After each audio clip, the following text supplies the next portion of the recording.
अ, आज के इस विशेष गहन विश्लेषण में हमारे सभी सुनने वालों का बहुत बहुत स्वागत है। बिल्कुल स्वागत है। आज का ये सत्र विशेष रूप से उन लोगों को ध्यान में रखकर तैयार किया गया है जो बीपीएससी की तैयारी कर रहे हैं। हाँ, और जिन्हें कृषि विज्ञान और उसके पीछे के विज्ञान को समझने में बहुत दिलचस्पी है। बिल्कुल सही। तो आज की इस चर्चा का जो आधार है वो है प्रिसिजन एग्रोनॉमी ब्लूप्रिंट के नोट्स। ये बहुत ही शानदार नोट्स हैं। हाँ, मतलब ये कोई साधारण नोट्स नहीं है। इनमें खेती और पानी के प्रबंधन का पूरा विज्ञान छिपा हुआ है। और हमारा आज का मिशन सिर्फ इन नोट्स को पढ़ना नहीं है, बल्कि इस सत्र का मुख्य उद्देश्य मृदा नमी यानी सॉइल मॉइस्चर, वाष्पोत्सर्जन जिसे इवापोट्रांसपिरेशन या ईटी कहते हैं, और जल उपयोग दक्षता के मानकों को डिकोड करना है। डिकोड करना बहुत जरूरी है। बिल्कुल। और साथ ही हम फसल प्रबंधन से जुड़ी कुछ बहुत ही महत्वपूर्ण शब्दावलियों पर भी बात करेंगे। कोशिश यही रहेगी कि कोई भी बिंदु छूटे नहीं, ताकि परीक्षा की तैयारी एकदम पुख्ता हो सके। तो चलिए सीधे जमीन के अंदर से शुरुआत करते हैं। सबसे पहला टॉपिक जो मेरे सामने है वो है मृदा नमी की गतिशीलता और उसके वक्र, जिसे soil moisture dynamics and curves कहा जाता है। हाँ वही। इसमें एक टर्म दिया है सॉइल मॉइस्चर कैरेक्टरिस्टिक कर्व्स। जहां तक मैं समझ पा रहा हूं, ये वक्र मिट्टी में मौजूद पानी की ऊर्जा स्थिति और मिट्टी में नमी की पूर्ण मात्रा के बीच का एक संबंध है। बिल्कुल सही। लेकिन ये पानी की ऊर्जा स्थिति मतलब ये टेंशन असल में क्या है? क्या मिट्टी भी स्ट्रेस लेती है? कह सकते हैं मिट्टी पानी को लेकर काफी पजेसिव होती है। अच्छा। यहाँ टेंशन का मतलब उस ताकत से है जिससे मिट्टी के कण पानी को अपनी तरफ खींचकर या पकड़कर रखते हैं। इसे हम मैट्रिक पोटेंशियल भी कहते हैं। जब मिट्टी में पानी ज्यादा होता है तो टेंशन कम होता है। मतलब पौधे आसानी से पानी खींच सकते हैं। एकदम सही। लेकिन जैसे जैसे मिट्टी सूखती है, वो बचे हुए पानी को और ज्यादा कस के पकड़ने लगती है, जिससे टेंशन बढ़ जाता है और फिर पौधों को पानी लेने में जोर लगाना पड़ता है। तो ये मिट्टी के प्रकार पर भी निर्भर करता होगा? बिल्कुल करता है। क्योंकि नोट्स में रेतीली मिट्टी यानी सैंडी सॉइल्स और चिकनी मिट्टी क्ले सॉइल्स के बीच एक बड़ा दिलचस्प अंतर बताया गया है। अगर हम रेतीली मिट्टी की बात करें तो इसके वक्र को एल आकार का बताया गया है। ऐसा क्यों होता है? इसे ऐसे समझिए कि रेतीले मिट्टी एक छलनी की तरह है। छलनी की तरह? हाँ, इसके कण बड़े होते हैं और उनके बीच की जगह भी बहुत ज्यादा होती है, तो पानी को बांध कर रखने की इसकी क्षमता बहुत ही कम होती है। अच्छा, मतलब पानी टिकता नहीं है? बिल्कुल नहीं। इसलिए जब टेंशन बहुत कम होता है, यानी मिट्टी लगभग गीली होती है, तभी उसमें से सारा पानी तेजी से निकल जाता है या नीचे रिस जाता है। ओहो। अगर इसका ग्राफ देखा जाए तो नमी एकदम से नीचे गिरती है और एक एल का आकार ले लेती है। इसका मतलब रेतीली मिट्टी में अगर पानी डाला तो वो तुरंत गायब? हाँ, तुरंत गायब। लेकिन जब मैं चिकनी मिट्टी यानी क्ले सॉइल्स का ग्राफ देखता हूं तो ये एकदम अलग है। इसका वक्र आई आकार का है। ये एकदम सीधी ढलान जैसा दिखता है। ऐसा क्यों? क्योंकि चिकनी मिट्टी का व्यवहार एकदम अलग है। यह एक स्पंज की तरह काम करती है। स्पंज की तरह? हाँ, इसमें हाई माइक्रोपोरेसिटी होती है। इसका मतलब है कि मिट्टी के कण बहुत बारीक होते हैं और उनके बीच के जो छिद्र हैं वो भी बहुत सूक्ष्म होते हैं। इस संरचना की वजह से यह मिट्टी पानी को बहुत मजबूती से जकड़ लेती है। जब नमी कम होने लगती है तब भी यह एकदम से सारा पानी नहीं छोड़ती। नमी बहुत धीरे धीरे लगातार रिलीज होती है। इसी कारण से इसका ग्राफ आई आकार का बनता है। बिल्कुल सही, यही कारण है। ये एल आकार और आई आकार का जो विजुअल है, ये परीक्षा के लिए याद रखने में बहुत मदद करेगा। हाँ, ये बहुत काम का है। अब एक सवाल उठता है। हमें ये तो समझ आ गया कि अलग अलग मिट्टियां पानी को कैसे पकड़ती हैं, लेकिन इस नमी को मापा कैसे जाए? खेत में जाकर मिट्टी को हाथ से निचोड़कर तो नहीं देखा जा सकता कि कितना पानी बचा है? नहीं, बिल्कुल नहीं। यहीं पर अप्रत्यक्ष मृदा नमी मापन यानी इनडायरेक्ट सॉइल मॉइस्चर मेजरमेंट की बात आती है। हाँ, नोट्स में एक पूरा डायग्नोस्टिक मैट्रिक्स दिया हुआ है उपकरणों का। और बीपीएससी जैसी परीक्षाओं के लिए ये हिस्सा सबसे महत्वपूर्ण है। परीक्षार्थियों को ये पता होना चाहिए कि कौन सा उपकरण किस सिद्धांत पर काम करता है और उसकी सीमाएं क्या हैं। तो ये उपकरण असल में मापते क्या हैं? अप्रत्यक्ष विधियों में उपकरण मुख्य रूप से दो चीजों पर निर्भर करते हैं। या तो वे मिट्टी के तनाव को मापते हैं या फिर उसकी विद्युत चालकता यानी इलेक्ट्रिकल कंडक्टिविटी को। और उपकरण चुनने से पहले मिट्टी का प्रकार, लवणता और कितनी बार सिंचाई हो रही है, ये सब देखना पड़ता है। तो चलिए इस मैट्रिक्स को थोड़ा डिटेल में समझते हैं। पहला नाम है टेंशियोमीटर, जिसे एरोमीटर भी कहते हैं। यह कैपिलरी टेंशन के सिद्धांत पर काम करता है। इसमें लिखा है कि यह 0.85 बार से कम नमी को मापता है। हाँ, यह उपकरण रेतीली मिट्टी और बार बार सिंचाई वाली फसलों के लिए बहुत अच्छा बताया गया है। लेकिन यह 0.85 बार की लिमिट का क्या मतलब है? यही इसकी सबसे महत्वपूर्ण सीमा है। अक्सर परीक्षाओं में इसी पर सवाल बनते हैं। अच्छा। हाँ, टेंशियोमीटर चिकनी मिट्टी के लिए बिल्कुल उपयुक्त नहीं है। याद कीजिए, हमने अभी बात की थी कि चिकनी मिट्टी पानी को कितनी मजबूती से पकड़ती है। हाँ, स्पंज की तरह। बिल्कुल। जब क्ले सूखने लगती है तो उसका तनाव एक बार, दो बार या उससे भी बहुत ज्यादा चला जाता है। लेकिन टेंशियोमीटर की बनावट ऐसी होती है कि 0.85 बार के तनाव के बाद उसके अंदर का जो पानी है वो भाप बनने लगता है। ओहो। और वैक्यूम टूट जाता है। तो अगर इसे क्ले सॉइल में लगाया जाए तो ये काम ही करना बंद कर देगा। मतलब चिकनी मिट्टी में टेंशियोमीटर पूरी तरह से फेल है? पूरी तरह से। तो फिर ऐसे में कौन सा उपकरण इस्तेमाल किया जाए? यहाँ नोट्स में दूसरा उपकरण का जिक्र है, जिप्सम ब्लॉक। हाँ, जिप्सम ब्लॉक। ये तनाव पर नहीं बल्कि विद्युत प्रतिरोध यानी इलेक्ट्रिकल रेजिस्टेंस पर काम करता है और इसकी रेंज 0 से 15 बार तक की है। बिल्कुल। इसमें नियम ये बताया गया है कि जब मिट्टी फील्ड कैपेसिटी पर होती है, यानी पूरी तरह से नमी से भरी होती है, तब प्रतिरोध कम होता है। और जब मिट्टी सूखकर परमानेंट विल्टिंग पॉइंट पर पहुंच जाती है, तब प्रतिरोध बहुत अधिक हो जाता है। शुष्क मिट्टी के लिए बहुत अच्छा है और उन जगहों के लिए भी जहाँ सिंचाई कुछ अंतराल पर की जाती है, क्योंकि ये 15 बार तक पड़ सकता है। बिल्कुल, इसलिए क्ले सॉइल्स में भी काम कर जाएगा। लेकिन इसकी भी अपनी एक बहुत महत्वपूर्ण सीमा है। वो क्या है? अगर मिट्टी लवणीय है यानी सलाइन सॉइल्स हैं जिनमें नमक की मात्रा ज्यादा है, तो जिप्सम ब्लॉक बिल्कुल उपयुक्त नहीं है। नमक की वजह से? ऐसा क्यों? क्योंकि ये उपकरण विद्युत प्रतिरोध पर काम करता है।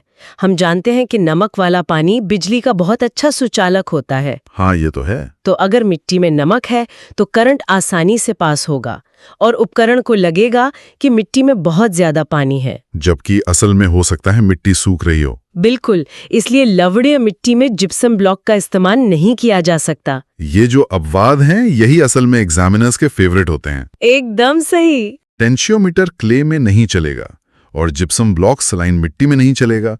लेकिन क्या वर्तमान में कोई ऐसी विधि है जो सबसे बेहतरीन हो? हाँ, बिल्कुल है।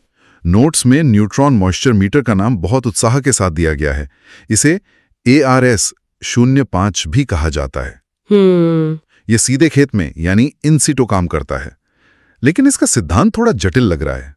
ये मिट्टी के प्रति इकाई आयतन में H+ न्यूक्लियाई की संख्या को मापता है।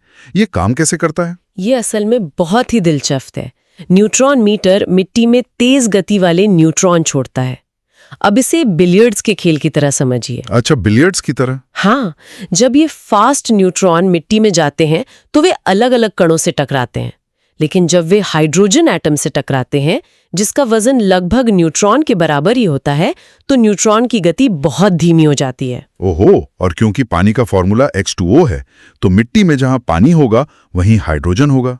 बिल्कुल सही पकड़ा। उपकरण यही मापता है कि कितने न्यूट्रॉन धीमे होकर वापस आए। जितने ज्यादा धीमे न्यूट्रॉन, इसका मतलब मिट्टी में उतना ही ज्यादा हाइड्रोजन है और सीधे तौर पर उतना ही ज्यादा पानी है। ये बहुत ही सटीक तरीका है। क्या बात है, बिलियर्ड्स के खेल से मॉइस्चर मापना। इसके अलावा एक और उपकरण का नाम है प्रेशर प्लेट एपरेटस। लेकिन ये खेत में नहीं बल्कि प्रयोगशाला में उपयोग होने वाला उपकरण है। ये लैब के लिए है। ये भी 0 से 15 बार पर काम करता है और इसका उपयोग मुख्य रूप से फील्ड कैपेसिटी और परमानेंट विल्टिंग पॉइंट के अनुमान के लिए होता है। हाँ, ये रिसर्च के लिए एक स्टैंडर्ड उपकरण है।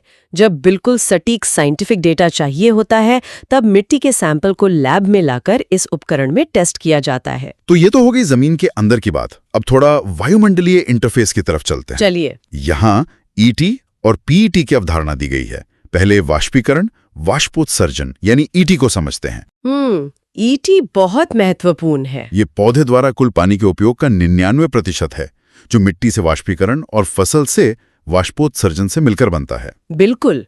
और इसी के साथ 1948 में थॉर्नथवेट द्वारा दिया गया पोटेंशियल इवेपोट्रांसपिरेशन यानी PET का विचार जुड़ता है। तो ये PET क्या है? इसे ET की ऊपरी सीमा मान सकते हैं। इसकी 2 शर्तें हैं। पहली, जमीन पूरी तरह से वनस्पति से ढकी हो। मतलब सूरज की रोशनी सीधे मिट्टी पर न पड़े। हाँ, और दूसरी शर्त कि मिट्टी में नमी की कोई कमी ना हो। जब ये शर्तें पूरी होती हैं, तब जो अधिकतम ईटी होता है उसे पीईटी कहते हैं। लेकिन खेत में असल में कितना पानी उड़ रहा है, ये मापन कैसे होता है? इसके लिए खेत में मापन के तरीके हैं। हाँ, नोट्स में लाइसीमीटर का जिक्र है, जो खेतों में लगाए गए बड़े कंटेनर होते हैं जिनसे कुल पानी के नुकसान, ईटी और लीचिंग को मापा जाता है। बिल्कुल, लाइसीमीटर एक बहुत प्रभावी तरीका है और इसके साथ ही डिप्लेशन स्टडीज का एक बहुत महत्वपूर्ण सूत्र है।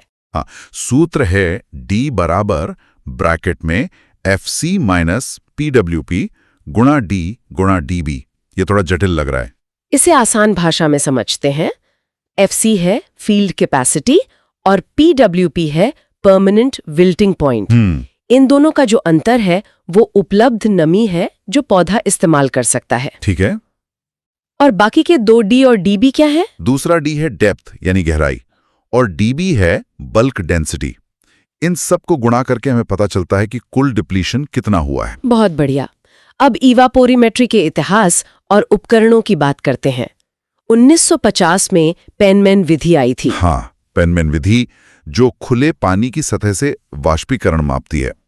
ये ईटीओ के लिए सबसे सटीक मानी जाती है। सबसे सटीक क्यों? क्योंकि ये सभी मौसम संबंधी मापदंडों का उपयोग करती है, केवल तापमान का नहीं। अच्छा, इसके बाद USWB क्लास ए ओपन पैन का जिक्र है।